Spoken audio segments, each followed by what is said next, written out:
Hello, Hope Church. Happy Monday. It's Monday morning, and it's time for Hope Daily Devotions. So, Psalm 34. Psalm 34. I hope you have a Bible open and you're reading with me. I'm going to read the whole thing. It's 22 verses, and it's another one of those acrostic psalms. So what that means is that each verse starts with a consecutive letter of the Hebrew alphabet. It's very beautiful. No doubt if we could read Hebrew. So, Psalm 34. Of David, when he pretended to be insane before Abimelech, who drove him away, and he left. I will extol the Lord at all times. His praise will always be on my lips. I will glory in the Lord. Let the afflicted hear and rejoice. Glorify the Lord with me. Let us exalt his name together. I sought the Lord, and he answered me. He delivered me from all my fears. Those who look to him are radiant. Their faces are never covered with shame. This poor man called, and the Lord heard him. He saved him out of all his troubles. The angel of the Lord encamps around those who fear him, and he delivers them. Taste and see that the Lord is good. Blessed is the one who takes refuge in him. Fear the Lord, you his holy people, for those who fear him lack nothing. The lions may grow weak and hungry, but those who seek the Lord lack no good thing. Come, my children, listen to me. I will teach you the fear of the Lord. Whoever of you loves life and desires to see many good days, keep your tongue from evil and your lips from telling lies. Turn from evil and do good. Seek peace and pursue it. The eyes of the Lord are on the righteous, and his ears are attentive to their cry. But the face of the Lord is against those who do evil, to blot out their name from the earth. The righteous cry out, and the Lord hears them. He delivers them from all their troubles. The Lord is close to the brokenhearted and saves those who are crushed in spirit. The righteous person may have many troubles, but the Lord delivers him from them all. He protects all his bones, not one of them will be broken. Evil will slay the wicked. The foes of the righteous will be condemned. The Lord will rescue his servants. No one who takes refuge in him will be condemned. This is the word of the Lord. Now, I think Psalm 34 is more or less a call for us to take refuge in God. To take refuge in God. And what an appropriate thing always for us to take refuge in God. So the first 7 verses seem to focus on the psalmist's experience, on the psalmist's, let's call it a testimony. Look at verse 6 in particular. This poor man called, and the Lord heard him. He saved him out of all his troubles.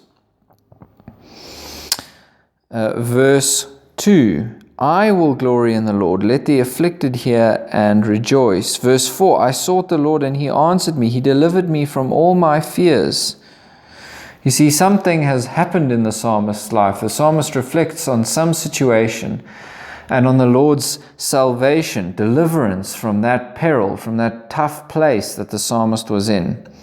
And he says, this is what the Lord does. He delivers people who are in trouble. So he can call, verse 2, even the afflicted to hear and rejoice. Even those going through times in trouble can rejoice in who the Lord is. I think verse 6 is quite nice. I imagine myself one day having been risen to new life in the new creation, offering something like this. This poor man called, and the Lord heard him. He saved him out of all his troubles. What a good thing. What a good testimony to give to God's goodness. Then verse 8 to 16, the psalmist turns into the teacher. Taste and see that the Lord is good. Blessed is the one who takes refuge in him. The verses 8 to 16, yes. No, I lied. 8 to 14, sorry. 8 to 14 are a lesson in how to fear the Lord.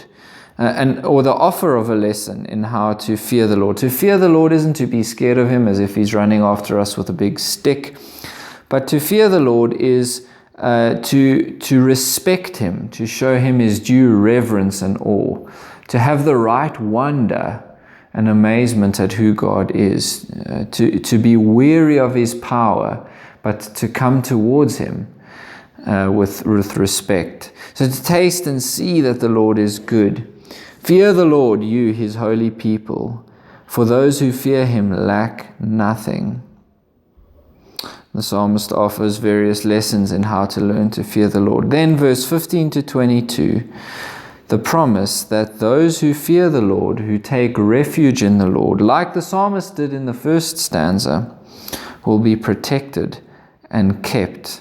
The Lord will uphold his promise to those who are righteous, that is, who take refuge in him and who fear him.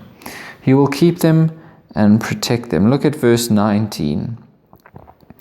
True of our experience, the righteous person may have many troubles, but the Lord delivers him from them all.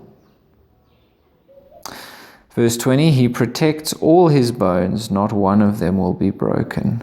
And now we're taught to turn to the cross by this line because John's Gospel remembers these words at Jesus' crucifixion, that you remember the Roman soldier didn't break Jesus' legs to fulfill the word, to fulfill the scriptures that none of his bones were broken. And so we remember that Jesus, the righteous one, the one who is righteous for us, was delivered. None of his bones were broken, but above that he rose on the third day to new life. Though he had many troubles, many enemies, many wicked men opposing him, much shame in crucifixion, he was rescued. The Lord delivered him from them all. Verse 22, the Lord will rescue his servants. No one who takes refuge in him will be condemned. What wonderful good news for you and I to hold on to today. Amen.